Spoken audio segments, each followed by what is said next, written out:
Hey everybody, welcome back to the shop. Today we are going to talk about what I consider the essential tools for a beginning woodworker. We're definitely not setting up a big workshop here. We're talking about, it looks like 13 or 14 tools that are what I consider a necessity to just get started, to do something like building a basic box like this. Basic box is a very good first project, as a matter of fact. So I'm going to go through these one by one very quickly to try to make this a quick video. I'll be honest with you, in building that box, I tried to do this video and it was over 2 hours long as I was going through demonstrating each tool. I didn't think anybody was going to watch a 2-hour video, so I'm going to do this just talking about the tools quickly, what they do, and then I'm going to build another box in a separate video and you'll see them in action then. I will I will build the box only with these tools. So, getting started. The first tool that I'm going to talk about is what I call a buck saw. It's a rough cutting saw. This has a hardened tooth pattern on it that is multi-set, meaning it cuts both rip and cross cut. This is an Irwin brand I got at Lowe's, I believe. The handle is about as comfortable as, well, it's not comfortable at all, it's horrible. But it's cheap. It's like $14. It's got a disposable blade. When these teeth stop cutting properly, you just throw this away. These teeth are hardened to the point where you can't sharpen them. The only purpose for this saw is to break lumber down to a size that you can bring it to the shop and work. So if you are working in a 2-car garage, you know, well, you're lucky, and you can bring a 12-foot piece of lumber into your shop and start working on it on your bench, you don't need this tool. I need a tool like this to go to the store. Honestly, if I'm driving my car, I'll have this with me and I'll break the boards down right in the big box store parking lot because they don't fit in my little Kia. Now, if I got my F-150, not a problem. But I have to do it in the back of the F-150 to get him in this room. This room's 11 by 11. A 12-foot board is not going to work in here. So what this saw does, its only purpose is to break the lumber down dimensionally about the sizes you want to get them on the bench where you can use them and properly dimension them. Moving up the food chain, a circular saw, a jigsaw, chop saw, compound miter saw, all of those serve this purpose. If you have any of those already in your home, you don't need this. Moving on to the next tool, you'll kind of need this tool in conjunction with the buck saw. It's a tape measure, and I have 2 tape measures here. The beauty of woodworking is you don't need a big 30, 50 foot tape measure. This one's 12 foot, this one's 16 foot. This DeWalt, I like it because as you can see it's very thick and easy to read. My eyeballs aren't what they used to be, so I like that. Simple tape measure, you pull it out, slides back, works fine. This one is called a lever lock by Stanley. Now, it's very small and hard to read, but it has a unique feature that when you pull it out, it stays out. Then you push the button to bring it back every time. So it works kind of an opposite of what most table saws do, and I really like this feature. When I'm working on a bench, I like to just do that and have it there. The next time I'm in one of the big box stores, I am going to look for this lever lock function in a thick tape like this. If I ever find that, that will be the last tape I ever buy, and when they break, I'll buy another one just like it. But get yourself a good tape measure. You know, a good tape measure at this 16 or 12 foot length is going to be under $20, but close to $20. The cheap ones are around $10, so for $10 more, get a good one. You know, that's not a place to save money. Or to go cheap. Whenever you can save money, you should. Moving on to the next piece of equipment, I'm trying to get through these fairly quick, is a square. Now this is a speed square. This one is metal. It's made by a company called Swanson. I got this at Lowe's. You can get this at Amazon as well. Home Depot sells one made by a company called Empire. I honestly don't care which one you get for our needs as woodworkers. They're both square. I've looked at the Empire one and it works just as well as the Swanson for being square. Avoid the plastic ones. You know, again, The plastic ones are $4, this one's 10. Spend the extra $6, get a good metal one. The Swanson's a little bit better for the carpentry guys. It has some features in the internals here that we don't really need, so I don't care if you get the Empire or the Swanson. To go with the square, you're going to need a marking knife. This marking knife is made by Stanley, and it's a model 10049. And I will put links to all of these tools where I found them down below. If I can't find a link for it, I'll put something similar. Like I'm sure when I get to this sander, it's 10 years old, and it'll just be a link to a newer model. What we do with a marking knife is use it pretty much everywhere you would think to use a pencil in true carpentry work. There are two very good reasons to use a knife instead of a pencil. One, a knife is just going to make a finer line. And the second and probably most important reason is a knife actually indents into the wood, and you can then take your knife or a chisel and get the point of the chisel right into the knife, so you know you're on your mark. That's a very good advantage over a pencil line, because you know you could look at your pencil line and think you're on the line. You know, you could be off by a little bit. Another square is this steel engineer's square. This is a small 3-inch one. I like using this to check squareness of lumber like this as I'm dimensioning it. It's optional to the speed square. You need the speed square. At some point you'll probably want to look at getting something like this. I'll be honest, almost all of these tools are the entry point only. These are to just get you going to work on the basic box, birdhouse type of projects. I will do a secondary video right after this one where I build that box again.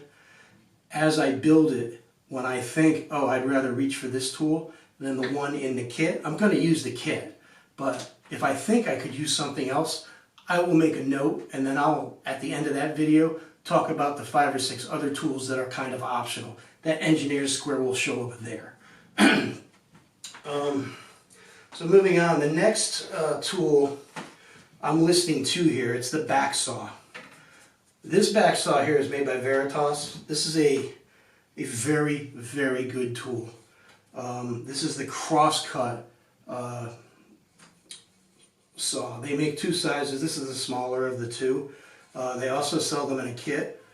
I'm also going to mention this shark saw pull saw. This is the 102410. This is a fairly good saw as well. This is around $20. This is around $80. So I don't want to tell you you just need this $80 saw. I really like this saw. You could make do and do fine work with this saw.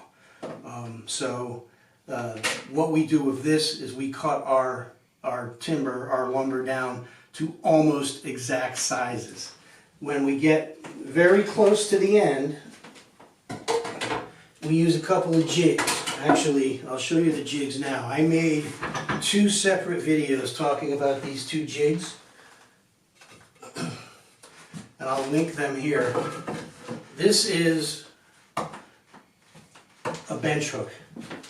And what you do with a bench hook is it has a cleat on the bottom, you put it on your bench, you take a piece of lumber, which we'll basically call this for no other reason, I don't have a piece of lumber up here, and you can take through this chute, cut your lumber, or you can put a miter slot, which I have here, in there and cut your lumber this way.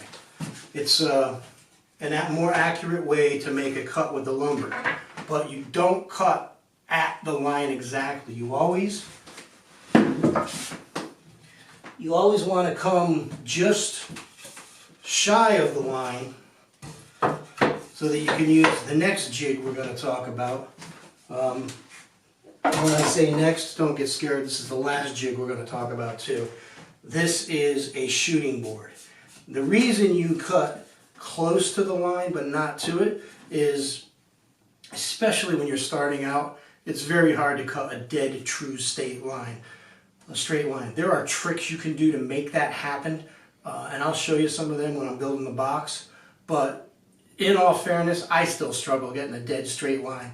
There are people that can do it, and they work every day at that to do that. If you're a weekend hobbyist, it's going to be hard for you to maintain cutting straight lines all the time. The next tool we're going to talk about is a hand plane. And what a hand plane does is you use it to dimension your lumber. You see how this is nice and flat and smooth? I use this number 5 plane to do that. You can also dimension it at the top. And that's done by putting it in a vise or some kind of holding mechanism. And then just running the plane across either the top, the edge, or the face. You could do the face as well. Another use for the hand plane, and that's what we're going to talk about with this shooting board, is to square that end after we cut it. So the shooting board, you can watch the video, I'll link here. It's basically a bench hook with an extra piece of wood pancaked in here that allows you to take a plane, here the number 5, put it on the board, take your piece of wood that you just cut, put it up against the fence, and then push it into the plane, and then take the plane and just bring it across. The plane will then cut little slices off until you get a perfectly square end. It takes a little practice, but the number 5 hand plane, obviously these aren't sold in stores anymore, or let me put it this way, these old Stanleys are not.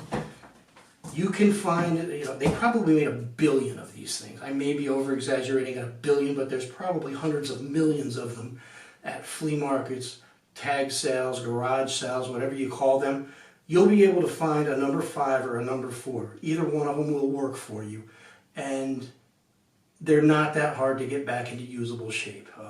That's probably a good video for me to do. I'll try to get that done in the next month. I have a couple hanging here. This number 6 truly needs to be refreshed all the way. So, that's an upcoming video. We'll do that. We'll get this thing set up. But this is your workhorse plane to smooth your boards, straighten your boards, get them flat, and then use the shooting board to get them true. A secondary plane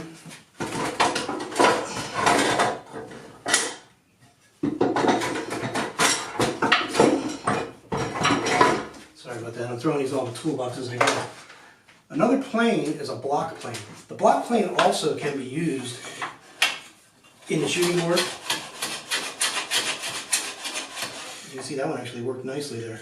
But a block plane is much different than a bench plane. The number 5 is a bench plane. Stanley made a number 1, a number 2, a number 3, a number 4, a 4.5, a 5, a 5 1/4, a 6, a 7, an 8. And then they went on and made many, many other planes. This is a 60.5. This is a block plane. The main difference is this is a one-handed plane. This has indents here for your thumb and finger. This is made to be used with one hand. Its best feature and use is it works on the end of, it's a low angle plane for one thing. The blade is much lower. I don't know that you'll understand that yet, but when I take this apart and show you, it'll make more sense. But this thing is good for like putting a little chamfer on the end of the board. It's used for one-hand small cutting tasks. I can go right around this board, making a chamfer. So if this was a table leg, I now have a chamfer here, so if this was flipped over and on the ground, it wouldn't be a dead perfect square, and if the table moved, it wouldn't splinter up. Perfect use for a block plane. Alright, moving on. The next 2 tools we're going to talk about can work together sometimes, but don't have to. It's the chisel and a mallet. Chisels are used to cut joinery for the most part. I did a video sharpening this chisel. I'll link it up above or below, wherever the link shows up. When I do these edits, sometimes I screw up and put them in the wrong place. This is the set of chisels I got at Aldi. And that's why I made this box for this set of chisels. I'm going to put this set down in my basement, and I wanted a box to put them in down there. Honestly, I'm not really a big fan of this set of chisels now that I've gotten them sharpened up. The handles are not wood. They look like they're wood, but there's some kind of plastic, I don't know what you call it. And you know, some of these hoops are already coming loose. You know, the set of 4 chisels cost $6. $6 is $6. You get what you get. They do have good steel. They sharpen up. This mallet, I believe I got this at Harbor Freight, but I'm not 100% sure. This is an S-wing, so probably not. This is it's got 2 separate rubber surfaces on here. These rubber mallets these pieces are replaceable. You want the rubber mallet to hit the end of your chisel. You don't want to be hitting the end of your chisel with a steel hammer like this. The steel hammer is also something we need to add to the kit, but it's for driving nails. This is for hitting your mallet and also for hitting your project. You know, say you had to make a joint seat. You don't want to hit your project with the steel-faced hammer. You want to use the rubber one. You don't want to hit your chisels with the steel-faced one. You want to use the rubber one. So both the hammer and the mallet are needed. Coming up with a lot of good new videos to do. Another reason, another mallet type is a traditional joiner's mallet, which is made out of wood. I don't suggest buying one. I would suggest, if you're getting down this road and you like doing this, build one. And maybe we'll build one here in a month or 2.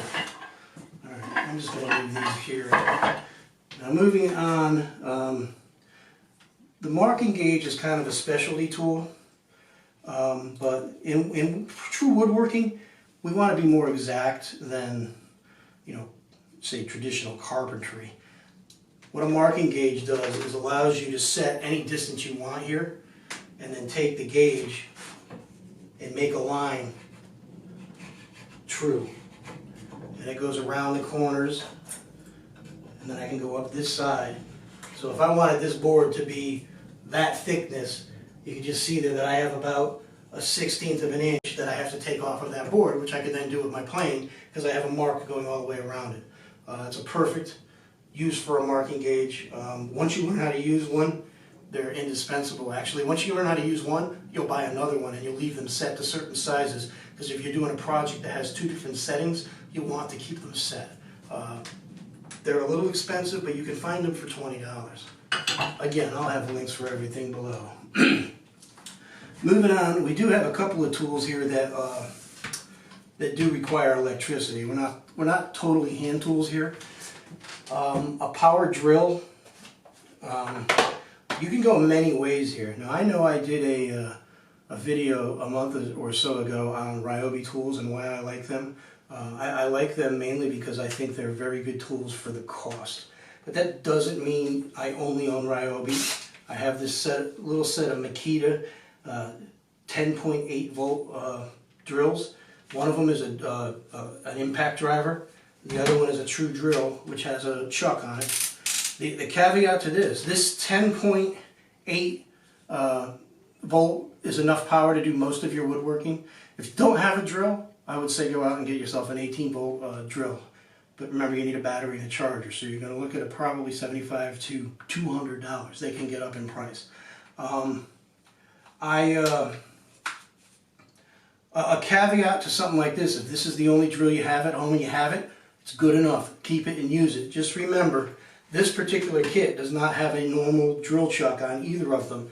It only has these hex chucks, which means you're going to need to get hex bits.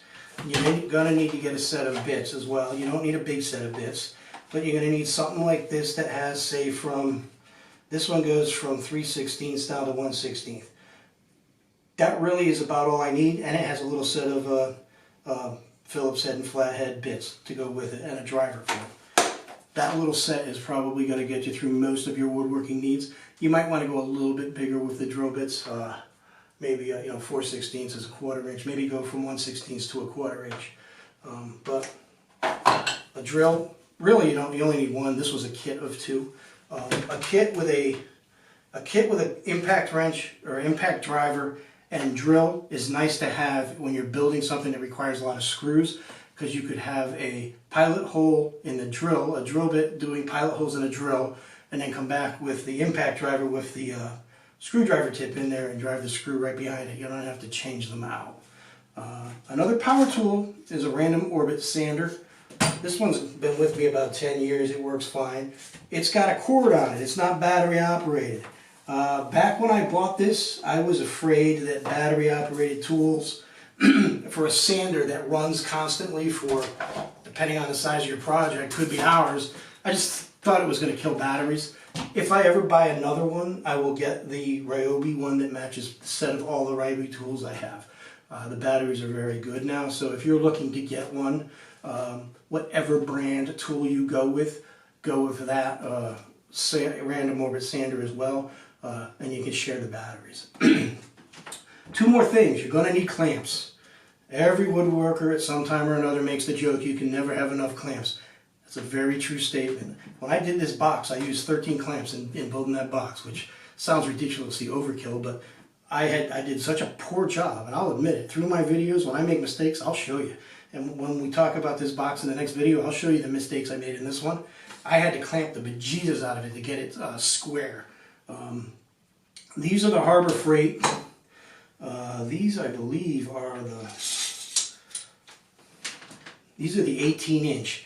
The measurement on a clamp is from here to here. It's not the whole length of the clamp. These at Harbor Freight are very good. They're the ones that have the grayish-blue rubber handle with the grayish-white stripes on them. I think they're white and blue in the store when they're new. They obviously get old and get dirty. Get yourself anything from 6 inches to 24 inches is fine. Past 24 inches, they get a little flimsy and flexy. But up to 24 inches, these things are great. They're every bit as good in my mind as the more expensive clamps. The last thing I'm going to talk about tool-wise is, you know, we have chisels, we have planes, we got to sharpen them. It's a very inexpensive, easy sharpening kit. I will do a video on this. I did do a video on some diamond plates, sharpening one of those Aldi chisels, but I think this is the way to go. This is a 1000 combination stone, 1220 grit. So this is 220 grit, this is 1000 grit. These two stones and then a leather strop, which you just juice up with this green rout, rouge, which I'll show a link for as well. I got this at Lee Valley. Absolutely gets you a sharp, usable edge. I recommend using one of these, I think it's made by Eclipse. It's a very generic honing guide. I don't use it on the strop, but I use it on the stone.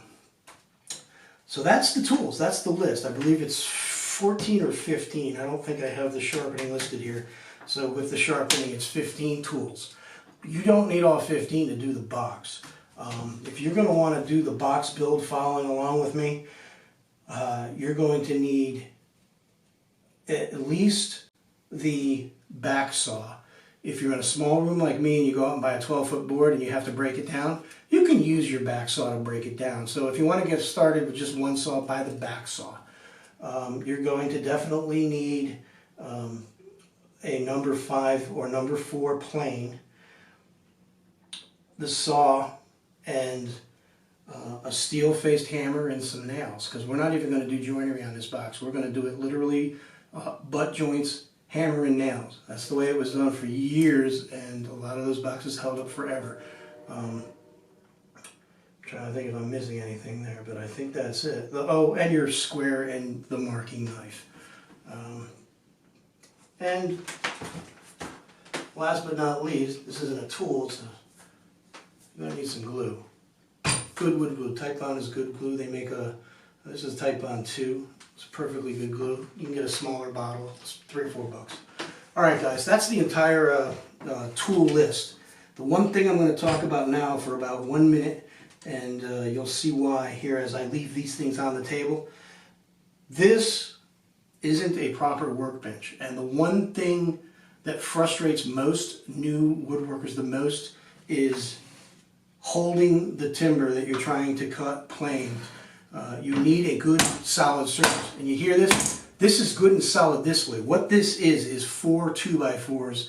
2x4s are 8 feet long. I cut them in half, and literally this is a 4 foot wide by 1 foot deep by a little over 3 inches after I smoothed it out, thick hunk of lumber that is good and solid in this direction. The problem with this bench is it's not solid. And you see this stuff shaking here? It's not solid because it's sitting literally on a workmate. A workmate is not strong enough to handle planing in this direction. It wants to flex. I am going to build proper legs for this. A workmate's not good enough, but if you have a good table at home, if you have a solid core door could work instead of this top. If you have some very good sawhorses, you could put this or the solid core door on. I have 2 vices attached to this. These vices are at Home Depot and they're 20 bucks. They're the Irwin brand. They're not very good. I actually, at one point, one of my old videos actually said they were horrible and don't get them. But I did remount it and noticed I had a broken screw. So shame on me, I had a break in a screw that I was blaming the tool for. So I retracted, don't buy it. Just buyer beware. It's a $20 vise and it's worth just about the $20 and that's it. It works in a small little bench like this, and it works as a beginner. So if you do the 4 2x4 thing, go ahead and spend the $20 and throw that vise on the end. That's really it. That list of tools will get you started. I don't believe this is going to set you back too much. Like I said, I gave you 2 back saw options. One of them was in the $20 range. Honestly, the 2 power tools are slightly expensive, but you can get, you can get a corded drill and it will do it. You can find a corded drill for 20 bucks. And honestly, the random orbit sander is nice to have, but you can buy some sheets of sandpaper and put them in a block of wood and use it that way too. If you did that, I would say you're probably right around $100 for this set of tools. I will post a grand total at the end of this video. When I put all the links below, I'll add them up and I'll let you know what that total is. So it'll be popping around up here right now as I'm talking. I don't know what it is right now, or I'd be telling you. Okay guys, that's it. Thanks for watching. Have a good day. Bye.